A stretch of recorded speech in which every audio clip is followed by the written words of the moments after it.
Actually ഈ കാറ്റത്താരേലും പറന്നോണം നിങ്ങൾ കണ്ടിട്ടുണ്ടോ? നല്ല കാറ്റായിരുന്നേ. ഇത് കണ്ടപ്പോൾ എനിക്ക് വേറൊരു കാര്യമായിട്ട് ഓർമ്മ വന്നത്, കഴിഞ്ഞ ദിവസം ഞാൻ വഴിക്കൂടെ വണ്ടിയിൽ പോയിക്കൊണ്ടിരുന്നപ്പോൾ കടയിൽ വെച്ചാണെങ്കിൽ ഒരു ചേട്ടൻ കൈ കൊട്ടി വണ്ടി നിർത്തി. എന്തോ പറയാനാണല്ലോ, എന്താന്ന് കേൾക്കാൻ നോക്കിയപ്പോൾ ആ ചേട്ടൻ പറയാണ് കാറ്റൊക്കെ ഉണ്ട്, സൂക്ഷിച്ചു പോകണം. പിന്നെയും കണ്ടപ്പോൾ ആ ചേട്ടനാണെങ്കിൽ ഇതേ ഡയലോഗ്. മൂന്നാമതായപ്പോൾ ഞാൻ ചോദിച്ചു, ചേട്ടാ ഞാൻ ചേട്ടൻ്റെ വീട്ടിലോട്ട് പറന്നു വന്നാലല്ലേ ചേട്ടന് കുഴപ്പമുള്ളൂ എന്ന്.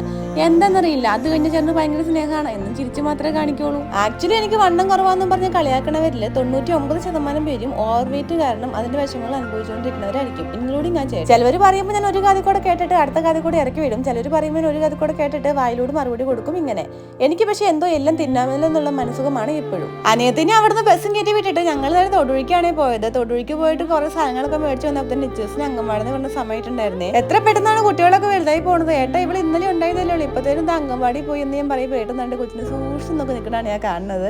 അങ്ങനെ അവിടെ നിച്ചേഴ്സിനെ മേക്ക് ചെയ്തിന് നേരെ വീട്ടിലോട്ട്.